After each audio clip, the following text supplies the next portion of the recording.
The evening my husband told me to stay quiet almost became the night I finally disappeared. Instead, it became the night that shattered everything I believed about my marriage, my worth, and the life I had accepted for nearly 2 decades. I walked into that elegant ballroom thinking I would spend another evening smiling politely while pretending not to notice how invisible I had become. I walked out realizing that sometimes the smallest act of kindness can return years later and completely rewrite a person's future. My name is Megan Carter, and I was 43 years old when everything changed. For 18 years I had been married to Daniel Carter, a man whose career always seemed more important than the woman standing beside him. Every company event followed the same routine. He chose my dress, reminded me not to talk too much, and expected me to blend into the background while he impressed executives. Before we left for his company anniversary gala, he adjusted his expensive tie, glanced at my navy dress, and quietly reminded me to smile, avoid awkward conversations, and never do anything that might embarrass him. I nodded without arguing because keeping the peace had become easier than defending myself. The ballroom looked like something from a magazine, sparkling chandeliers hanging above perfectly decorated tables while a string quartet filled the room with soft music. Daniel immediately transformed into the confident businessman everyone admired. He laughed louder than usual, shook every important hand, and introduced himself repeatedly while barely mentioning I existed. I followed him for a while before settling near the refreshment table with a glass of wine I never planned to drink. Watching him charm people who barely acknowledged me had become strangely familiar. It hurt, but after enough years, even pain starts to feel ordinary. A few minutes later, Daniel walked over with an irritated expression. His fingers wrapped tightly around my arm as he leaned close enough that no one else could hear. He asked why I looked uncomfortable and warned me that people were noticing. He told me to smile more and stop looking like someone who did not belong there. His words were calm, but I recognized the quiet criticism hidden beneath them. I apologized even though I had done nothing wrong. Then I stepped back into my lonely corner, convincing myself that this was simply what long marriages looked like after enough years had passed. The atmosphere suddenly shifted. Conversations faded as everyone turned toward the entrance. The chairman of the company, Benjamin, had arrived. Daniel spoke about him constantly because every promotion depended on impressing that man. Benjamin carried himself with effortless confidence, greeting employees as he slowly crossed the room. Yet instead of focusing on executives or board members, his eyes kept searching the crowd until they stopped on me. His expression changed so dramatically that I instinctively looked behind me, convinced he must have been staring at someone else. He walked directly toward me while the room silently watched. My heart pounded because I had never met him before. When he finally stood in front of me, tears filled his pale gray eyes. Without hesitation, he gently took both of my hands and whispered that he had spent 20 years trying to find me.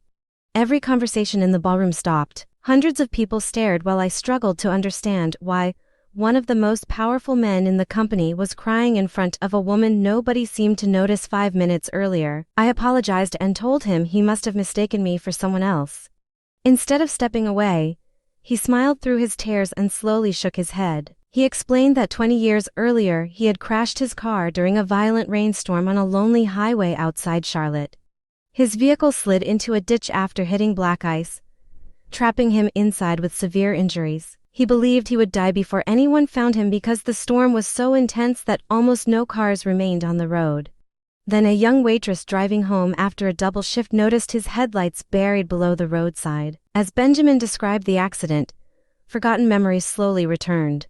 I remembered climbing down into the muddy ditch without thinking about the freezing rain. I remembered struggling to force open the crushed driver's side door until my hands bled. I remembered wrapping my scarf around a stranger's head to slow the bleeding while speaking calmly to keep him awake until paramedics arrived. I stayed beside him through the ambulance ride, signed the hospital paperwork so doctors could begin treatment immediately, and quietly left before he regained consciousness because I believed anyone would have done the same thing. Benjamin looked at me with overwhelming gratitude and explained that he never learned anything except my first name. After recovering, he searched hospitals, diners, and public records for years, hoping to thank the woman who had saved his life. He eventually built a successful company, but he never forgot the stranger whose compassion had given him a second chance. Standing there surrounded by hundreds of silent employees, he admitted that every achievement he earned afterward existed only because one exhausted young woman had refused to drive past a wreck on a stormy night. For the first time in years, every eye in the room was fixed on me instead of Daniel. I glanced across the ballroom and saw my husband standing completely frozen. The confident smile he wore all evening had vanished, replaced by stunned disbelief.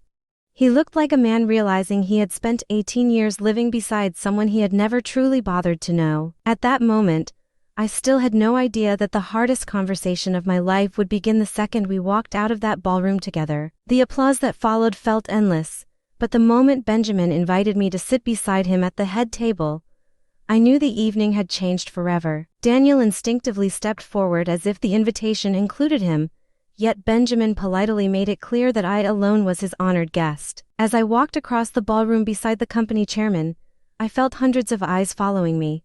For the first time in years, I was not standing behind my husband. I was simply standing as myself, and I had almost forgotten what that felt like. Throughout dinner, Benjamin shared more of the story I had nearly erased from my own memory. He told everyone that after surviving the accident, he promised himself he would build a life worthy of the second chance I had unknowingly given him. He admitted that he had searched for me for 2 decades because gratitude had never stopped weighing on his heart.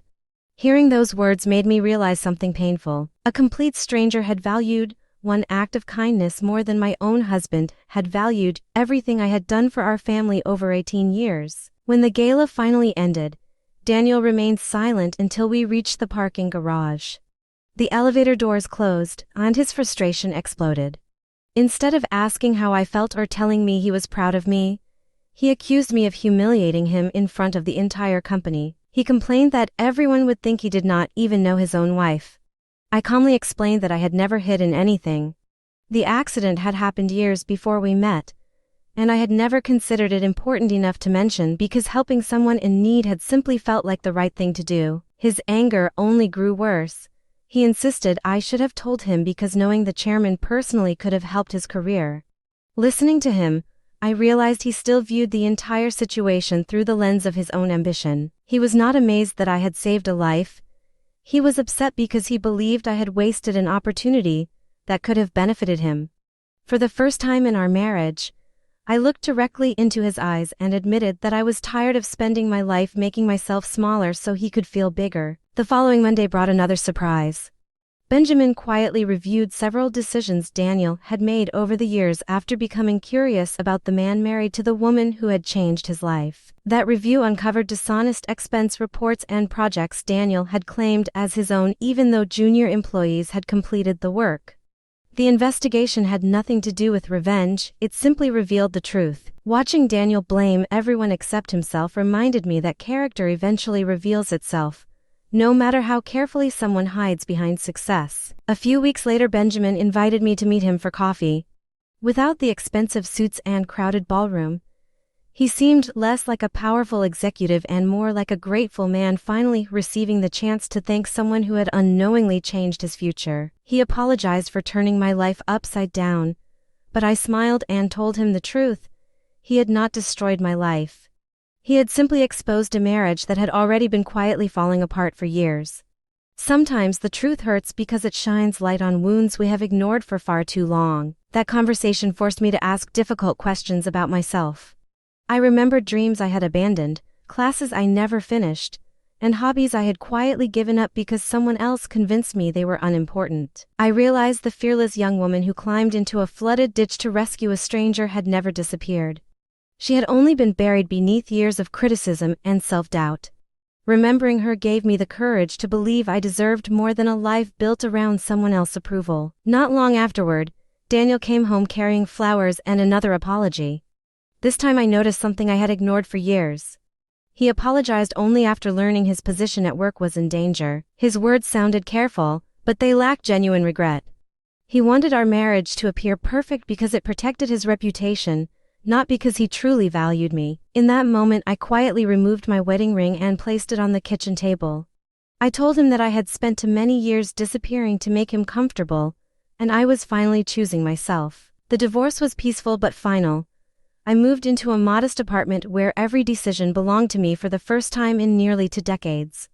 I began volunteering with a foundation that helped women rebuild their confidence after leaving controlling relationships. Sharing my own experiences showed me I was far from alone. Every story I heard reminded me that strength is often hidden beneath years of silence, waiting for someone to believe it still exists. Benjamin and I stayed in touch, never rushing into anything. We became friends first, talking about ordinary life instead of dramatic moments from the past. His kindness never came with expectations, and that made all the difference. Months later, after I had fully rebuilt my own life, he asked if I would like to have dinner with him simply because he enjoyed the woman I had become. For the first time in many years, I accepted an invitation without fear, guilt, or obligation. Looking back now, I understand the greatest miracle was never that I saved a stranger's life on a stormy highway. The real miracle was discovering that one forgotten act of compassion eventually rescued me as well. I spent years believing quiet endurance was the same as strength, but I finally learned that real strength means refusing to disappear. Sometimes the person waiting to save your future is not someone new at all. Sometimes it is the brave version of yourself that has been waiting patiently for you to remember your own name.